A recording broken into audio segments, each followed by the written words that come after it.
Robert, you're okay? What happened? I just got off in 3 there. About 2 laps before that, got a mess in the car and went down into 1. Okay, let me interrupt you. Trouble on the track, Robert. 3 cars involved. Up in turn 4.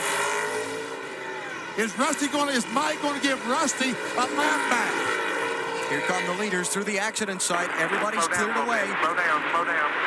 Rusty Wallace comes through. Ken Schrader. All good.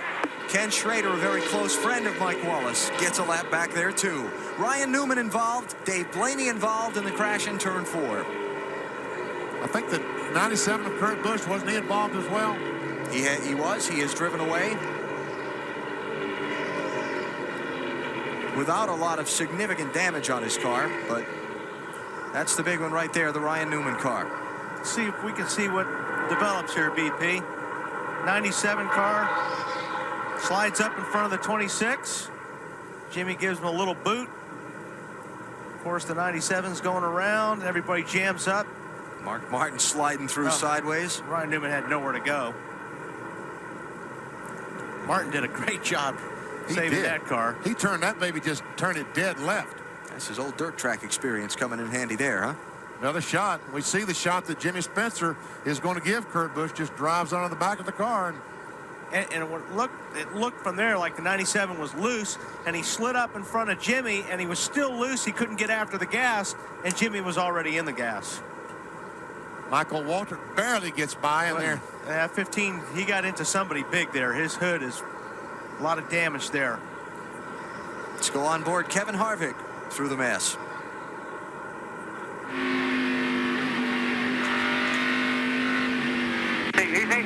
Easy. Come on. That's how sideways Mark was. Man. When you can look through both the windows. Let's go back beforehand. Yo. Whoa. He just goes down in the dirt and goes by the 26, and I don't think evidently Jimmy didn't appreciate that. Well, there was nothing. I don't see anything wrong with what Kurt did on that deal. He was up alongside him far enough.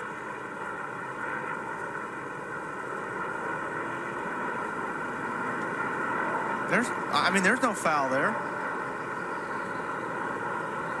Maybe just picked up some dirt there on his tires, and that's why he slid up in front of Jimmy and couldn't get on the gas, like you said the first time around. I'm sure he just slid up there, and he was loose, couldn't get after the gas, so Jimmy, I don't think, was anticipating him to not go. But the 15 car must have gotten the back of Terry Labonte, and that's what did all that damage to his hood. Pit road is closed because of the liquid and debris that was dropped For him, and he's driving. We got to change for the lead right here. Jimmy Spencer. He's down the bottom of the racetrack right here. They got Herbie Sadler out there, number 2 car. Break and get in the corner right here, Darrell. Right around the bottom. Got to let him go. Got to fall in behind him, try to pass him back down here somewhere. Clear. Come back under him sometime, but just let him go right now. Whoa, he hit him. Go. Busch got under him and muscled Jimmy Spencer. You don't see that often. Spence is hanging on for dear life. Gather up. You're right. Outside. Big save by Spencer. Message received. Outside. Still out there. You see him wiggling the car back and forth, Darrell. He got down on the apron, picked up all that trash on those hot tires. He just hoping he didn't cut a tire down in that contact. Now, Sterling Marlin probably could have passed Spencer right there, but they are teammates, and Marlin's a lap down. Here it is again. Like I said, get back up under him, and there he goes. Many guys will save a car like that. A bumper for a bumper. And not many guys would go up against Jimmy Spencer like that. You just think you let Spence go. Well, the nice thing, Darrell, is when you're in that car, everybody weighs 3,600 pounds. Kurt Busch ain't a very big kid. No. His arms aren't real big. But I guarantee his heart's big because he is driving the wheels off that car right now. We're going to have a holding area.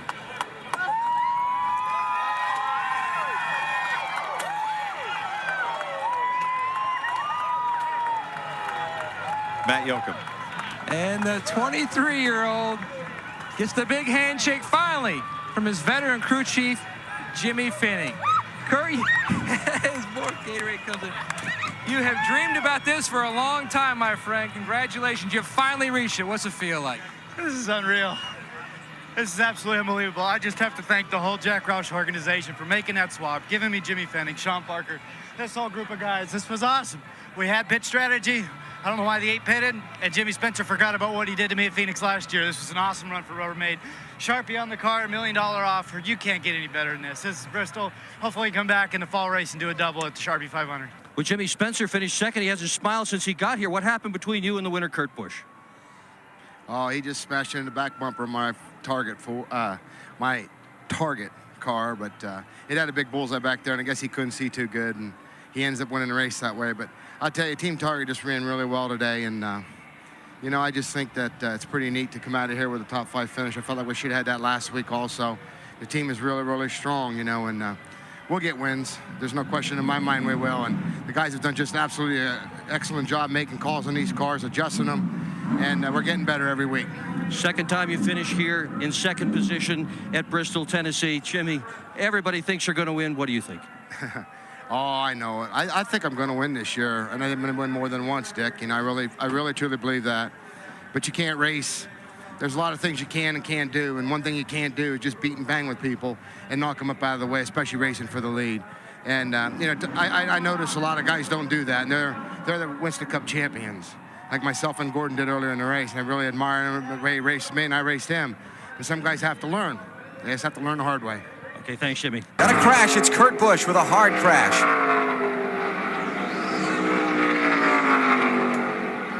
That's too bad. He was flying. He was running very, very well.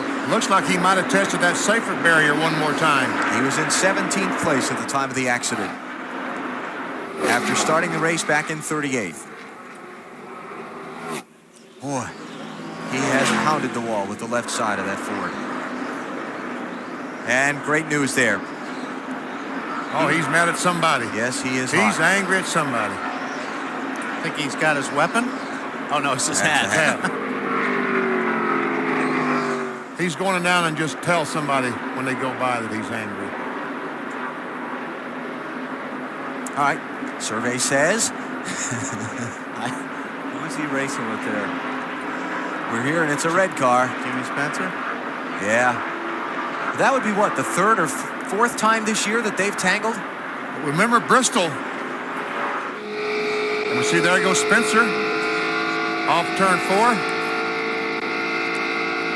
We talk about Bristol. There's Kurt Busch. He was the winner at Bristol. But let's go back this spring in April. Spencer makes a little contact with Kurt Busch, gets on the inside, takes the lead, just a few laps to go. Kurt Busch goes down in turn 1. Says, okay, Jimmy, out of the way you go, I go by and win the Bristol race. Spencer almost wins. And they've made contact a couple of more times since then on the racetrack, too. Because it was at Phoenix. Didn't that last year? The start of it last year Yeah. at Phoenix. All right, here's what happened today at Indy. At the very top of the screen, Kurt Busch is on the inside of Jimmy Spencer. Down that long straightaway, Kurt moves over to get some air between the two cars. Get to turn 3. Ooh. He just booted him out of the way. Wow, that's not good. Yeah. I mean, here you got a guy coming, okay, he passed him clean, and you can see the car was slowing up in front of you. I don't think Kurt's going to let that one go over too easy.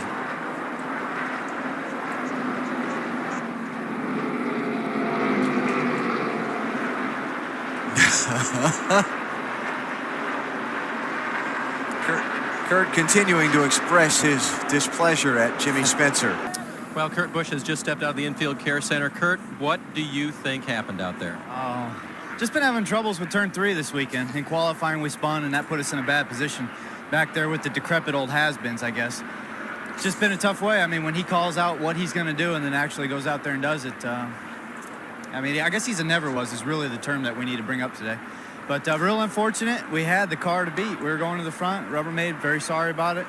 we'll go back and work at it next week. I mean, it's tough when you bump somebody at 100 miles an hour, and then when they come back and bump at 200 miles an hour. So if that's the way that Jimmy Spencer is, we know how he is, and we're not going to play like that. All right, Kurt, I want to ask you one more question regarding the safer barrier. You hit it. How did that feel? You're the tester. Yeah, I was the first one to test it out.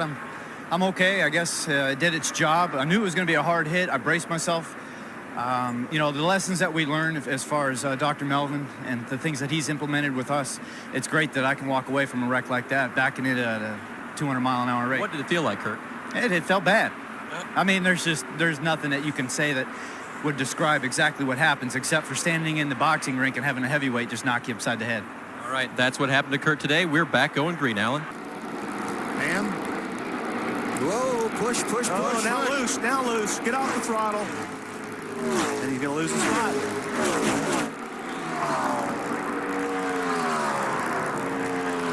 Oh, touch. Hit.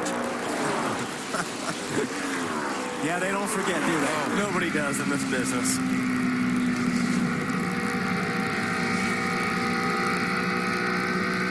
Kurt just wanted to hear his spotter say, clear, all right.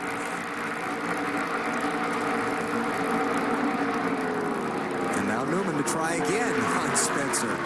I thought he was going by Gordon. Here comes Kurt Busch right up on the back bumper of Jimmy Spencer. Spencer gets loose. Wow. That's arrow loose. At its best. No leader. Kurt Busch out in front.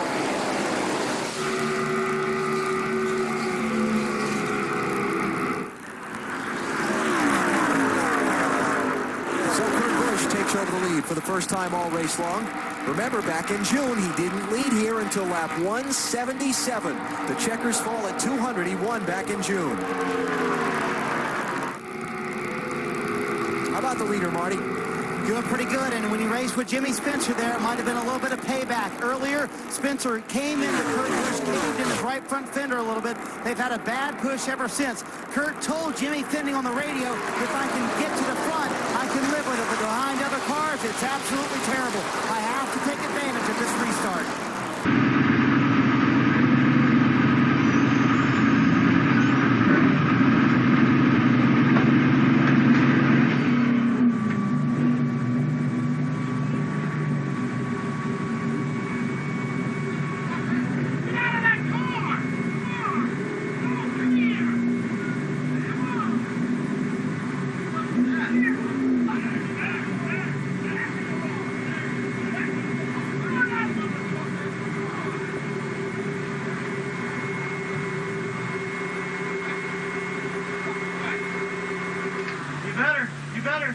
You better.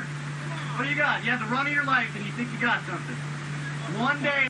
Here in the garage area may have actually been more exciting than the race. Kurt Busch and Jimmy Spencer kind of duked it out on the racetrack, and that flowed over to the post-race activities. Jimmy actually bumped the number 97 as they entered the garage area, and then sources tell me Jimmy got out of the car, approached Kurt Busch, and actually punched Kurt Busch. Authorities are looking into it, as is NASCAR. So what was your week like?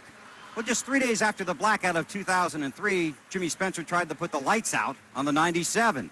Spencer got the heave-ho from NASCAR, suspended for this weekend, fined $25,000. Spencer and Kurt Busch on probation until December 31st. This is just the latest chapter in an interesting story featuring these two drivers. Take you back to Phoenix, October of 2001. Busch on the lead lap, Spencer a lap down. Busch would later say that Spencer dumped him at Phoenix. Bristol, March of last year. First it's Spencer putting the bumper to Busch, then with 45 to go, Busch with the bump and run. Kurt went on to victory lane. That set the stage for Indianapolis, August of last year. Spencer gets into Busch and sends the 97 sailing. Kurt's reply had something to do with there being a full moon later that night. Then last Sunday at Michigan, more bumping and banging, and that contributed to a post-race punch. But it's not just what was seen, it's what was heard that has a lot of people angry with Kurt Busch. This is Kurt's radio traffic under caution. See, I'm not very good at being bad.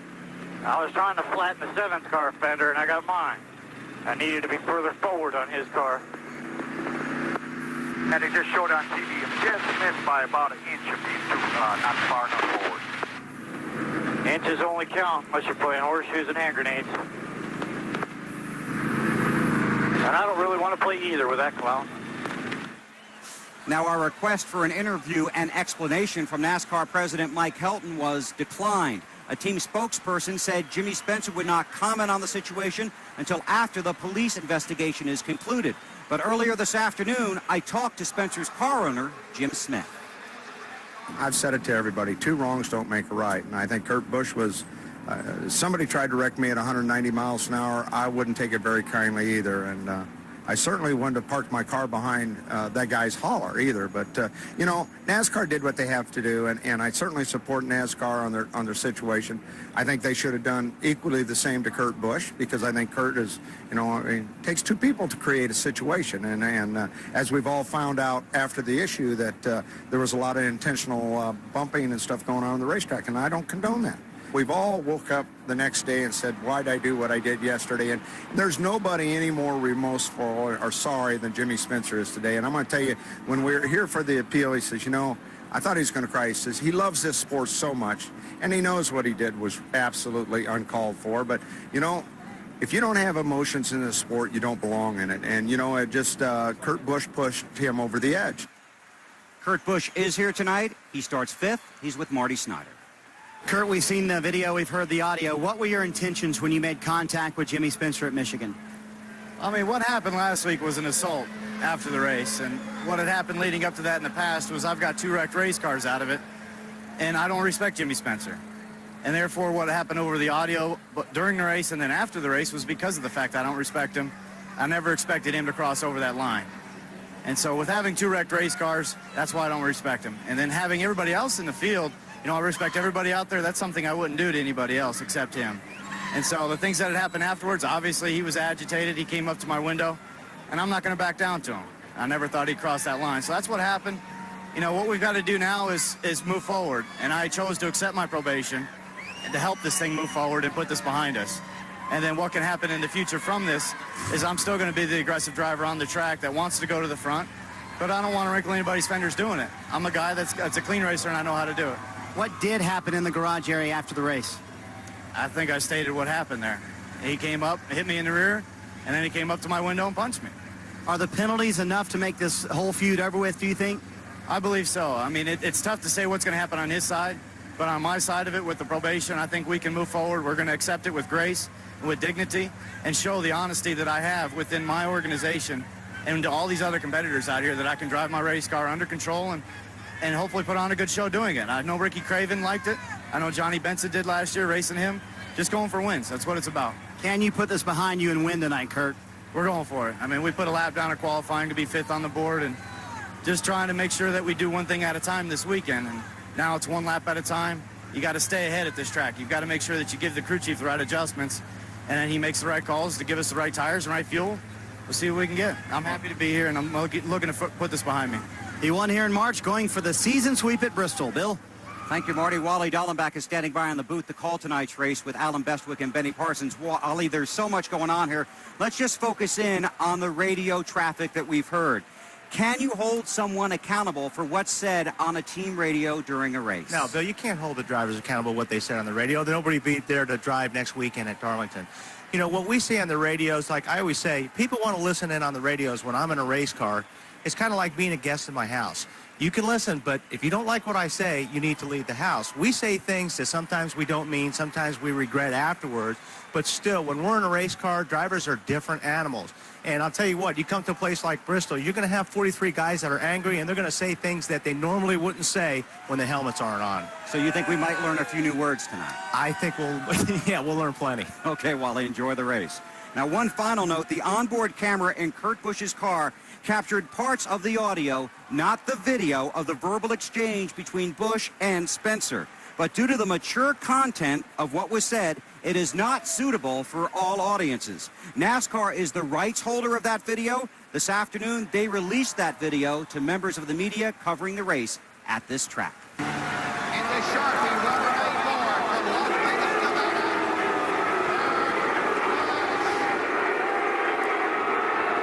There you have it. The excitement from last year and the drama for this year already building. Kurt Busch's driver introduction just a few moments ago. Oh, turn one, Sterling Marlin has crashed. Second place car. And the caution flag is out.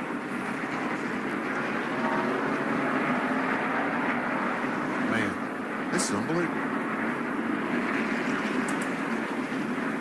I don't think the TV show Survivor's got anything on these guys. No. This could be the last one running tonight. Sterling Marlin was running second when he went off into turn one. Uh-oh. He's going to get some help from Kurt Busch.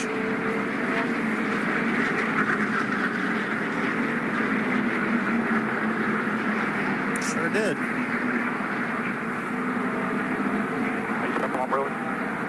And I'll tell you what, when you get hit going into a corner, there's not a whole lot you can do. That's the worst. Watch here as he goes down at turn one. Gets in the back of Sterling. When you're turning down into the racetrack and you're already loose getting in, I'll tell you what, there's not a whole lot you can do to save it. Dave? They don't think it's been up too bad. Changed right side tires only. Didn't pull any damage out at this point. They may come back around and do that. Guys, they were only about 10 laps shy and needed 10 yellow laps to make this thing go to the end, and they didn't want to be part of that. Kurt Busch saying this after the tangle between he and Sterling Marlin moments ago. He was trying to let me go, and he got his right sides up in the fuzz. I didn't know he was trying to let me go. I didn't think anybody was going to cut me a break tonight, so I'm really sorry.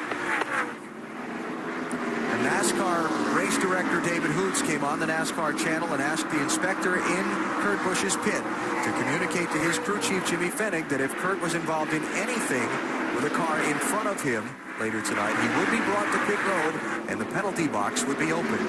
Dave? Alan, I did check with Lee McCall, Sterling's crew chief, to say, hey, were you guys going to let the 97 go? And he said, well, they never asked, but then again, we never got the chance to let him go either.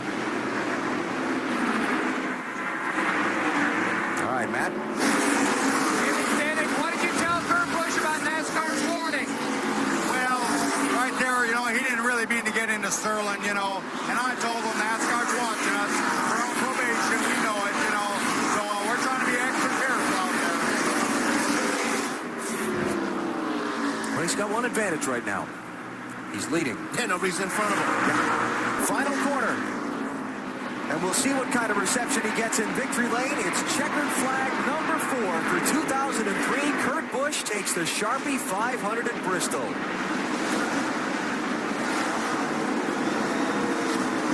Murray hung on.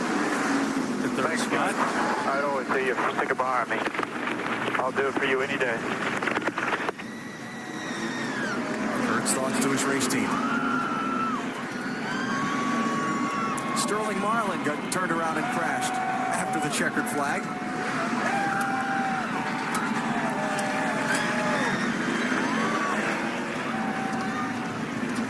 Well, Jimmy Fennig, his crew chief, talked with me this morning about what it's been like for his race team during the week. Matt, it turned out as good as it possibly could have for them today. Jimmy, what composure this team has shown all weekend long. Congratulations. I'll tell you, this team's a tough team. I'm really happy with them. Kurt Busch, he's awesome. What more can you say about Kurt? You know, I know Kurt feels really bad about Sterling. He didn't mean to do it. You know, like I say, Kurt went through a tough week and he come out strong, and he's a tough guy. How nervous for you though? The volt's going down. Oh yeah, well the alternator went out, so we're a little nervous, but our guys back home, they do an awesome job repairing these cars, and thank God we got 2 batteries.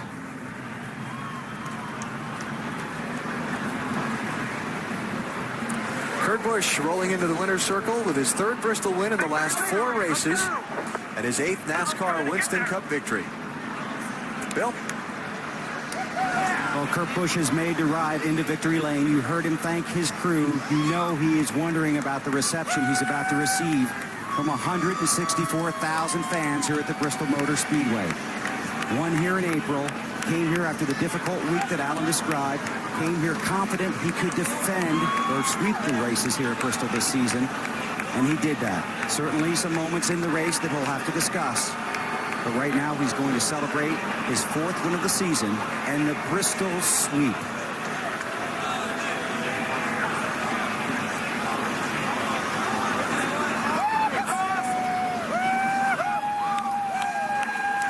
You know he has to be hot and tired in that car. Wally talked in the pre-race show about how hard it is to make 500 laps here. And remember, Billy had to turn off the cool suit and all that to save the electronic voltage, too. So exactly right. Last chunk of the race, he didn't have his cooling aids. He talked to the media first thing here on Friday morning at 9:15. He will address them again in a few minutes, but this time he will go in as winner of the Sharpie 500. Accepting congratulations in the car.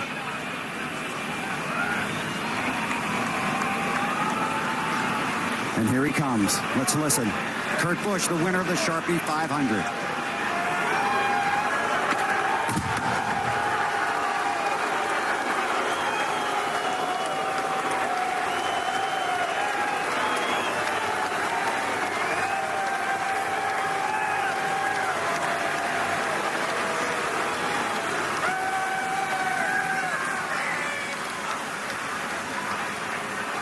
Well, we talked first thing on Friday when you got here. I'm sure this conversation is a lot more pleasant. Congratulations on your Bristol sweep.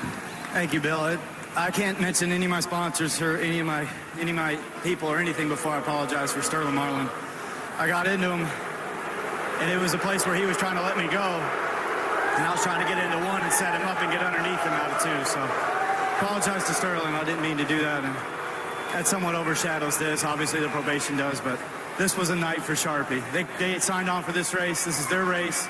They're sponsors of this for 3 more years, and I'm sponsoring this car. I want to race this car. I want to do anything that I can to help this team and get behind them and do what I've got to do to be competitive. How tough was this week?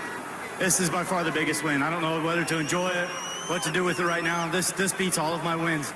It's so sweet to come here with all the hype and all the things that were going on this week to drag me down, all the tabloids. The things that I was trying to stay focused on were the race car, and I think I got the job done there. Obviously, you heard the reception at driver introductions, a mixed reception here in Victory Lane, Kurt. Yeah, Dale Sr. told me the guy that's got the most noise wins. You know, the crowd here will envelope you and circumference you and let you know how they feel, that's for sure. That's what Bristol's all about. And the group here, you know, there's a bunch of them that are screaming, there's a bunch of them that are crying. My boys behind me, this is what matters, and my sponsors, Ford, Sharpie, the whole bunch at Newell Rubbermaid, Coca-Cola Craft, all the guys that helped me out. It's just a blast to drive this car and to put this behind us. You thanked your crew on the radio for sticking with you.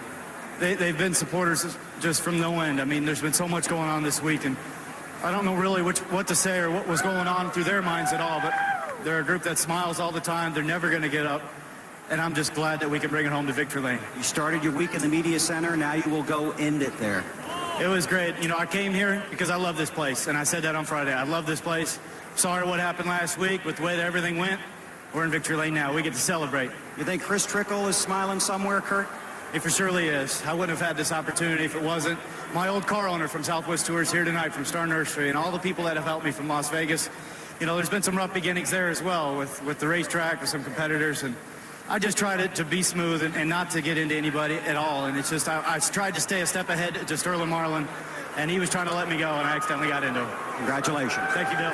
Kurt Busch in Victory Lane at Bristol. Look who's here on the wagon. Veteran racer Jimmy Spencer starting 38th today, back after the 1-race suspension for the post-race incident with Kurt Busch at Michigan. Now let's set some ground rules. You and I talked yesterday. You really don't want to discuss the Michigan incident because you consider that history case closed. I do, Bill. You know, that's 2 weeks ago, and you know, it's like when you sign on the dotted line for a real estate mortgage or whatever. You gotta do what they say. I signed on the line for NASCAR. NASCAR decided I needed a week off, and it was fine, and I paid it. And we're at Darlington now for the last Southern 500. It's incredible. Yesterday when we talked, you expressed some regrets. Yeah, you know, I'm more sorry for what happened to the fans, the people at home, their children watching the races. We're heroes to these guys. And, you know, for some kid to say, hey, Dad, why isn't Jimmy at Bristol? And that's who I'm sorry for. I'm sorry for their parents. And the way I feel like the only way to rectify it is go out there and race hard and try not to let those anger things come back into play after the race is over. You saw the reaction to Kurt Busch at driver introductions at Bristol. A lot of booing. Same reaction when he went to Victory Lane. That is something a lot of guys have experienced in their career. I think everybody as a young driver coming into this series, whether it was Dale Earnhardt, Darrell Waltrip, Richard Petty, whoever. Jimmy Spencer. The fans are the judge and the jury. They'll teach you what you need to do and what you don't need to do. And I think that they're showing a lot of people they didn't like what Kurt had said and what Kurt has done over the past. And it's him to justify what he has to do. I made my mistake. I'm sorry for it. I'm going to go on about it. Okay. Tell me about qualifying here on Friday. I lost it, you know. Had a great car. It's a car we had in Michigan, ran really, really good with. Got a little loose. Tried to correct it. Made a mistake, you know, and I told my team I was sorry. They unloaded me a good car, a backup car, and we're running pretty good. We've got to start pretty far back. But all in all, you know, I still think this team can win races. This is a good track for us. We had a really good car in the spring. It's a good track coming up at Richmond. I'm excited about the rest of this year, and I think the Series Dodge can win. You did say on Friday you expect to win this year. Briefly, how's your dad doing? I know he's had some health problems. My dad's doing good. He had a heart failure last week, and the doctors up in Pennsylvania are taking care of it, and he'll be him, and my mom will be at Richmond. I love him. I'm very blessed. The good Lord has blessed my whole family, all my brothers and sisters. I want to thank the fans so much for their support, and I'm not going to let you people down anymore. All right, Jimmy, thanks for coming by. Good luck today. Thanks. Jimmy Spencer rolls off 38th. You're in the garage before him, out of your car. What happened? Tell me exactly what went down. The year prior, he says I wrecked him at Phoenix. And Jimmy Spencer forgot about what he did to me at Phoenix last year. Then he says that he took the win off me at Bristol. He tried to wreck me at Bristol. But you can't race. There's a lot of things you can and can't do, and one thing you can't do is just beat and bang with people and knock them up out of the way, especially racing for the lead. And, you know, I notice a lot of guys don't do that, and they're the Winston Cup champions. Moved you out of the way. And that was his first win. Yeah, and he's lucky that day I was driving for Ganassi, because if I was driving for myself, he wouldn't have won. But you got to do what your car owner says. You don't want to lose your job. And then the following time, it was another track. Indy. He says, I wrecked him. I didn't even have a scratch on my car. Something broke on his car. And To turn 3. Ooh.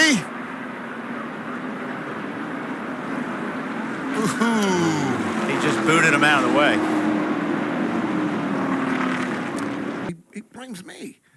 Anyway. You hit him in Indy. Huh? Yeah, you touched him at Indy. You ran into that. Indy, come on. You think I did? You hit him. Yes, I think you did. Pretty damn good, wasn't it? They did not even know that. I mean, Helton come over and looked at the car. He says, Spencer, how the hell did you do that? There's not a mark on your car. Because I says, Bobby Allison taught me how to do that. So let's get. So you are admitting it. I admit it. I spun that sumbitch out, and I hope he broke his neck. Oh, geez. Oh, my God. So he goes. So at Phoenix. All right. No, that was the first one. I'm sorry. No, in you Michigan. mean Michigan. In Yeah, Michigan. Dale. Michigan.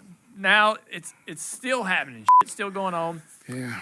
Post-race, you're out of your car. Well, I'll tell you how it happened, bud. So we were running for the win. Yeah. He was too. And we had to pit for fuel. Well, he says he ran out of fuel.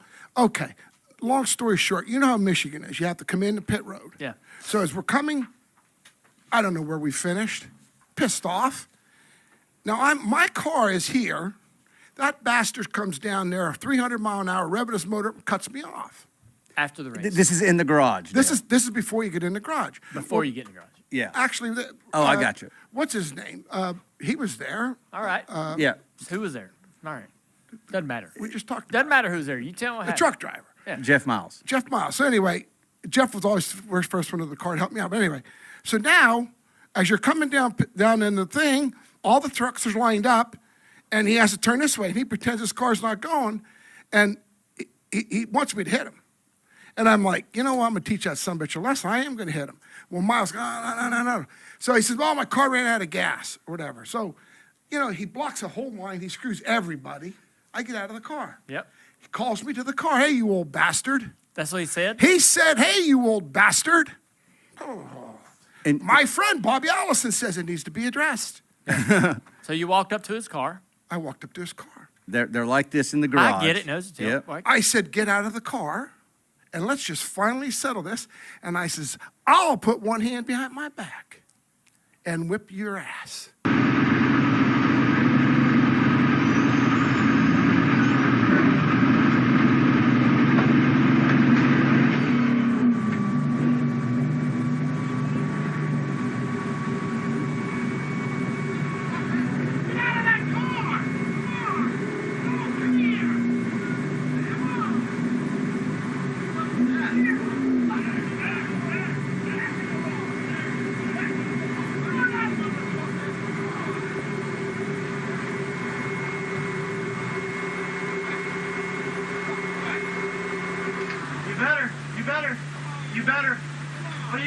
run of your life and you think you got something. You said that to him. Yeah. So he ain't going to get out of the car. This is what he does, Dale. He calls me to the car, sitting in the car, calls me to the car. I go up to the car. He says, you old decrepit has-been, I know where your family lives. And I went like that, and he swings at me. But he's in the car. He's in the car. This is how stupid this person can be. All right. I went, you stupid son of a bitch. Boom. And I saw the blood. And I went, holy shit, no. You coward. You know, and he would not get out of the car. He is. What did he say when you hit him? He was shocked. And I didn't really intend to, you know, I just bitch slapped him. Yeah. That's all I did. He ain't a man because he couldn't take a punch. It was just a little backhander. I know what he said after he hit it. What did he say? You're over, you're ended, you're done. That's right. That's what Kurt said when he got out of the car. You had it on tape. I also have it in my memory. I mean, I know you leaned in there. So what he did is he parked in front of the lift gate. You couldn't pull your car up on the truck. No. And he parked in front of it, and he kept you, because y'all were playing those games. And then when you went into the, I just remember watching this, because you go in and you're leaned in, and I just think y'all were having your conversations. I'd seen you go at Todd Bodine a couple times. I know how these things work. But when he got out with the bloody nose, I was like, oh, he hit him. And then Kurt Busch is like, you're done. You're over. It's over. And he went straight to the NASCAR hauler. And we went straight to your car trying to get out of the track. You almost made it. All right, so we did almost make it. And what happened? We were waiting for them to let the line go, and we're like, "Come on, let's get out of here." I said, "Where?" And then the NASCAR. I'm laying in the back. That's right. He was laying in the We were back? trying to do an Oh, yeah. escape. We were. I was laying Those in are the back. good, important details for a podcast. So we went. He's like, "Mike, get the car," and so we're getting the car, and then we're laying there, and we're like, "Come on, let the crossover thing go, let it go." And then finally, this NASCAR official goes,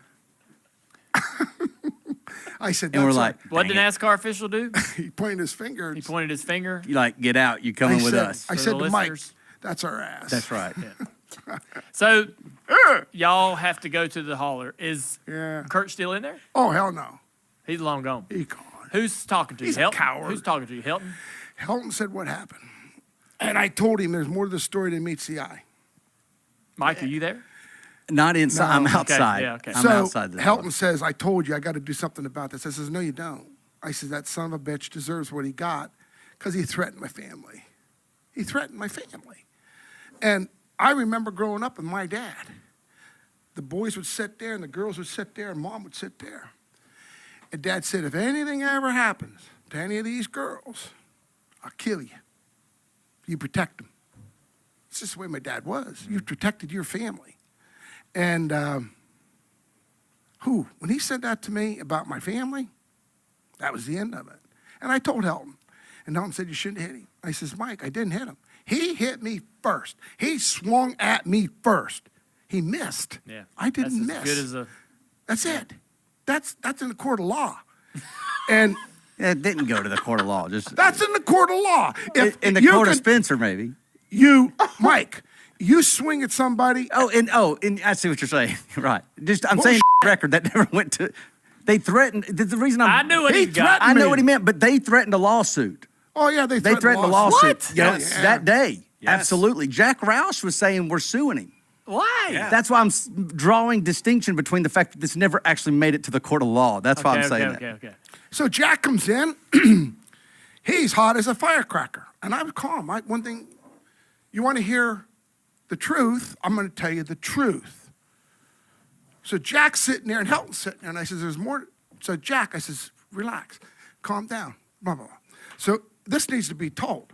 So Jack's sitting there and I tell Jack what happened. Okay. Well, Jack knows I have a run-in with them in the past. Yeah. So one thing leads to another. Jack takes the car home and checks it. Jimmy Finning, ironically, is his crew chief. Jack, I take off Bristol. The fans make me a hero. Mike calls me on the phone. He says, you need to listen to this. And they were ranting and raving, Jimmy Spencer, Mongo, remember, Mike, it was signs, everything. It was. You took off. No! I got kicked out for the truck race, the Busch race, and the Cup for punching race. him. Yeah. For him hitting his hand on my fist. So here's what happened. He got fined. Let me rephrase that. For his face hitting my. So he was going to miss Bristol the next week. He did miss Bristol. We went to Bristol early to try to appeal it, and lost the appeal. And how did you lose the appeal? Because never had a chance. Really? Yeah. Come on, Dale. Yeah, that back then people weren't winning appeals, but I'm just so it used probably to Dale, you're used to winning appeals. Seems like pretty easy. I'm just kidding. I'm just kidding. He won an appeal just a few weeks ago. So awesome. It's a good feeling. It's a good feeling. I think NASCAR's changed some over the years, but I believe in I know from listening that they took the one off of me at Daytona. I believe back then you were either going to be guilty or not. Yeah, you had a target on your back. Yeah. Here's one of the things. You had a reputation. Yeah, and then everything that had happened between y'all. Here's one of the things I'm most proud of, though, is that, so you just heard Jimmy, and I've always had this here. I've always been curious, but I always felt like the only reason you did punch him was because of him parking where he parked and the things that happened off the track. Well, I knew things had escalated, Jimmy. I get that. But I'm just saying, like, that day, because you and I, when we talked on the airplane going back, I was like, what? I mean, why'd you hit him? And you're like, he parked in front of my truck. You see that, didn't you? And I'm like, is that really why you did it, though? I mean, that's it? I told Helton and them the same thing. I said, Jack was sitting there, and I said, first of all, he threatened my family. See, I didn't know that. And I told Jack, I said, you know what, cut both my hands off. I'll still figure a way of kicking your ass or doing something about it, because that's the way I was raised with my dad. And that got Jack's attention. I got you, but let me do this. I somehow got my hands on the in-car radio. Yeah, you did. And it's Kurt Busch saying, I tried to wreck him, but I'm not, I guess I'm just too good of a guy. And he's talking to Jimmy Finnig on the radio. Now, this is before NASCAR's track pass and all that stuff. And so, I don't even recall how I got the radio. But what I did with it is I sent it to Dave Despain for Wind Tunnel. Yep. And I said, look, you want to know why Jimmy wrecked him? Or why Jimmy hit him? Because he was admitted that he was trying to take Jimmy out. See, I'm not very good at being bad. I was trying to flatten the 7th car fender, and I got mine. I needed to be further forward on his car. And he just showed on TV, just missed by about an inch of these two, not far enough forward. Inches only count unless you're playing horseshoes and hand grenades. And I don't really want to play either with that clown. In the race. That's why. And I was hoping that they wouldn't ask any follow-up questions to me, because honestly, it was all BS. Because there's no way Jimmy could have known what Kurt Busch was saying on the radio during a race, right? I mean, certainly not at that time. But I put that to Dave Despain. They play it, and man, it was just sit back and watch what happens, because then all of a sudden the fans became big time.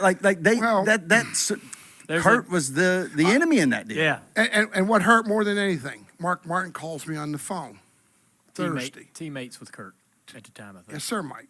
Yes, sir, Dale. And he says, Spence, he says, I need you to come to the motorhome tomorrow night. Okay. So we go to Darlington. Nothing happens. We totally didn't address. It was over with, because it was over. I missed Bristol. Had a chance of winning all 3 races. We miss it. Really missed it bad, because I knew the truck was good. I knew the Busch car finished in the top 5 and the Cup car finished in the top 5. I was really pissed off, because I knew I was way better than the driver that was in it. But anyway, Jack Roush wants to meet me at Mark's bus. Oh. This is the 2 weeks after the incident. So Jack comes in. He's late. He comes in. Mark says, I'll leave you guys alone. I says, no, you can sit here, Mark. It doesn't matter. And Mark and I were good friends. And Jack comes in, he says, I'm sorry for what happened at Michigan. Mm. And I went, Jack, I told you there was more to the story. Met the eye. He says, well, I went, checked the car out. He lied. He lies all the time. He lied to me. Blah, blah, one thing leads to another. And he accept my apology. I said, we need to tell the media. I can't do that. Think about it from my side.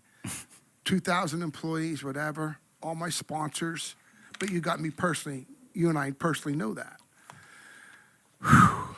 I accepted it, and it hurts because the fans didn't know how bad that driver was. He's a terrible driver. Got fired from Roush, got fired from Penske, got fired from everywhere he worked. I mean, in all truthfulness. Your old man told me one time, if he fingers me one more time, Spencer, I'm going to break his hand. I'll stick it up his ass. He never learned. He never learned. He's a hell of a race car driver, but Darrell Waltrip always says, you got to learn how to race. You got to learn. It's respect. He has no respect in the garage area. Your dad had respect, Rusty Wallace, Jeff Gordon. You did. I mean, you had respect, and he never did. And when you look over his career, what happened? Well, Jack was the one that told me that. Mark, same way, and he gets fired at the end of the year. So, but then Roger Penske comes, Jimmy. I said, yeah, Roger, Mr. Penske, Roger. You and me are going to get to the bottom of this. I'm going to get this settled. I says, until somebody says they're sorry, can't accept their apology. You can't, I'm going to get it done. He never did. I flew home with Roger from Atlanta. And he said, you know, Spencer, he's a hell of a race car driver, but he's just not quite the person that, I forget how Roger explained it. Sure. Roger fired him. Yeah, years later. Right? Yeah. Or several years later, right. Yeah, but he gets fired because he's a dumbass. I'm not saying he can't drive, but he just, you know what I'm trying to get at? You just don't. Has he gotten better? Did I wreck you because you wrecked me at Richmond? No. You know what So the funny thing is we actually ended up in the back of a pickup truck like the next week. Really? Isn't that how it is works? that right? That always never fails. Never fails. You run Never over a guy, fails. you're going to be in the pickup truck for intros the next week. Yeah. And I said, hey, Jimmy, I didn't have any brakes. And he's like, all right, don't worry about it. I was like, had some problems with my brakes that night, got in the corner too deep, run over you. Nobody goes out there with the intention of wrecking anybody, right? I mean, in all truthfulness, you don't. I mean, it's the way you raced.